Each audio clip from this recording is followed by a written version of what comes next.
Hey everyone, in the last video we analyzed how to make a production line based off the resource node itself.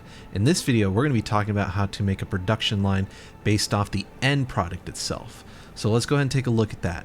In this example we're going to be using screws. And screws we know come from constructors, but if you have another product that comes from say manufacturers or assemblers, you would look at that building. So we know to look at constructors for the product that we want, which is screws. Looking at what they take to build, it looks like they take 10 iron rod per minute to make 40 screws per minute. So if we work backwards, we could see, okay, how do we get 10 iron rods? So let's go ahead and look at the recipe for an iron rod.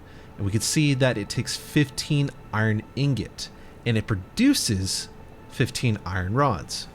So you can already see that there's some funkiness going on right now, because if we're producing 15 iron rods, but we only need 10 for the screws, well, we already have a weird number, right?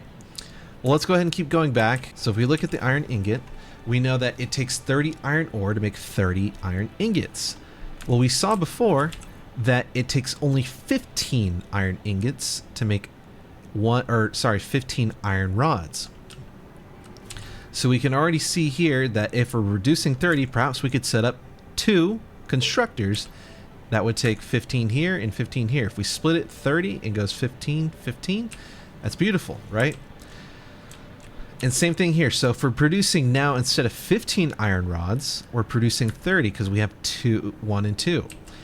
Again, we just have 15 come together, go to 30, and then we split it 3 ways, because now we know that if we're making 30 iron rods, we could probably set up 3 constructors, because then we could split 30 into 3 different ways. So 30, 10, 10, 10.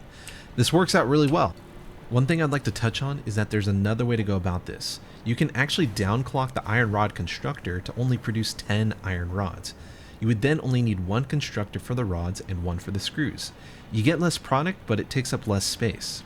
However, you would also need to downclock the smelter and the miner as well to the appropriate outputs. Just something to keep in mind. So to review, the key thing here is to look at what you want, the end product, and then slowly work your way backwards, looking and noting at what's required and how much it produces. And see if you can find any matching pairs. So in this case, we know that we only need 15 iron ingots, but this produces 30 at 100%. So with that being said, we could probably use 2 constructors to make 30 iron rods.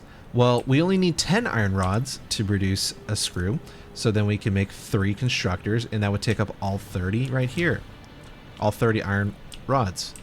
And if we go here, in this example, we're using an MK1 on a normal iron ore.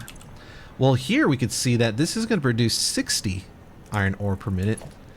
But wait, we saw that this only needs 30. So what does that mean? Well, we could double our production. So that's exactly what we have here. We have another setup, exactly the same thing.